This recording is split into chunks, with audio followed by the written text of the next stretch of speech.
राजू, तुम्ही असंच सोबत राहा। पुन्हा एकदा आपण जाऊयात शिवसेना भवनामध्ये। आमचे प्रतिनिधी वेदांत नेब आहेत आपल्या सोबत। वेदांत, आताच आपण ही दृश्य दाखवतोय की उद्धव ठाकरे यांचा ताफा सध्या मातोश्रीवरून बाहेर पडलेला आहे आणि सध्या शिवसेना भवनाच्या दिशेने हा ताफा निघाल्याचं कळतंय। तिथली तयारी नेमकी कशी झालेली आहे? दुसरं महत्त्वाचं म्हणजे याच शिवसेना भवनामधून काही दिवसांपूर्वी आदित्य ठाकरे आणि अमित ठाकरे यांनी मार्गदर्शन केलेलं होतं सध्याच्या मुंबईमधल्या उमेदवारांना। त्यामुळे आजच्या वचननाम्यामध्ये कोणकोणत्या नेमक्या बाबी असणार आहेत मुंबईकरांसाठी महत्त्वाच्या?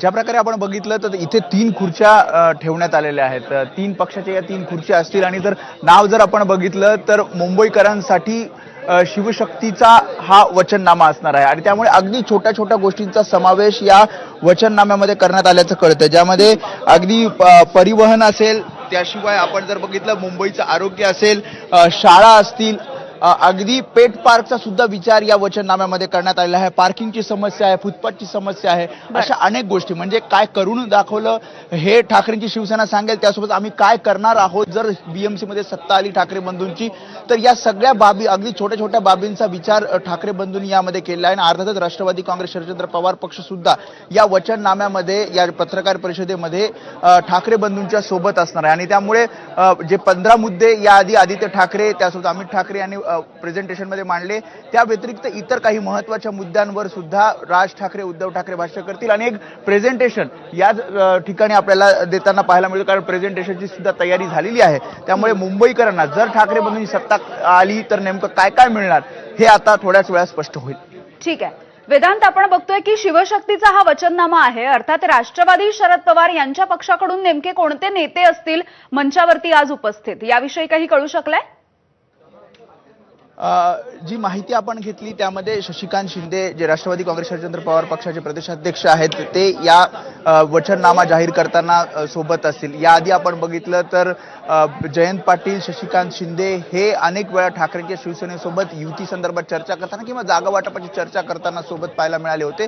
आणि आज सुद्धा जेव्हा हा वचननामा जाहीर होणार आहे, अर्थातच जर राष्ट्रवादी काँग्रेस शरदचंद्र पवार पक्ष ठाकरे बंधूंसोबत आहे तर हे वचननाम्यात कोणकोणत्या बाबी आहेत किंवा कोणत्या बाबी समाविष्ट करायच्या या सगळ्या संदर्भात राष्ट्रवादी काँग्रेस शरदचंद्र पवार पक्षासोबत सुद्धा चर्चा झाल्याचं कळते। आणि त्यामुळे 3 नेते इथे उपस्थित असतील आणि हे नेते साधारणपणे 12:30-1च्या दरम्यान आपल्याला पत्रकार परिषदेला संबोधित करताना पाहायला मिळतील। असंही नियोजन केलं जातं की ठाकरे बंधूंसोबत काही ठिकाणी राष्ट्रवादी काँग्रेस शरदचंद्र पवार पक्षाचे नेते सुद्धा मुंबईत प्रचारात सहभागी होतील।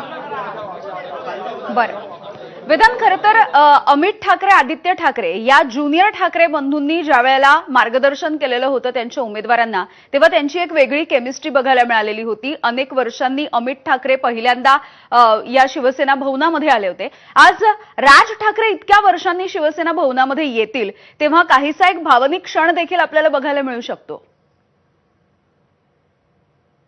नक्की, जेव्हा शिवसेना पक्ष सोडला त्यानंतर मनसे अध्यक्ष राज ठाकरे यांनी सेना भवनमध्ये ते कधी आले नाही ना। आज जेव्हा आपण बघतोय मागील 6 महिन्यापासून ज्या काही भेटीगाठी सुरू आहेत त्यामध्ये मातोश्री, शिवतीर्थ हे 2 भाऊ एकमेकांच्या निवासस्थानी आलेले आपल्याला पाहायला मिळाले। शिवालय जे दुसरं कार्यालय खरं तर म्हणता येईल ठाकरेंच्या शिवसेनेत, तिथे आपल्याला आलेले पाहायला मिळाले। मात्र शिवसेना भवन जिथे बाळासाहेब ठाकरे खरं तर महाराष्ट्रात शिवसेना चालवायचे किंवा निर्णय महत्त्वाचे इथले घेत जायचे किंवा पत्रकार परिषदा ज्या असतील त्या इथे घ्यायचे, त्याच शिवसेना भवनामध्ये ठाकरे बंधू पुन्हा एकदा 20 वर्षांनंतर एकत्र आपल्याला पाहायला मिळणार आहेत।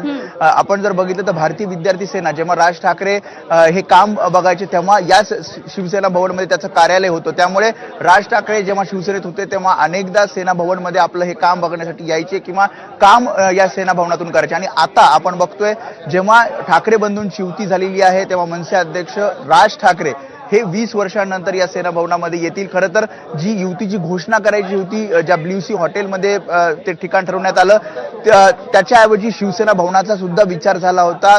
इथे ती पत्रकार परिषद घेण्याचं नियोजन करण्यात येत होतं।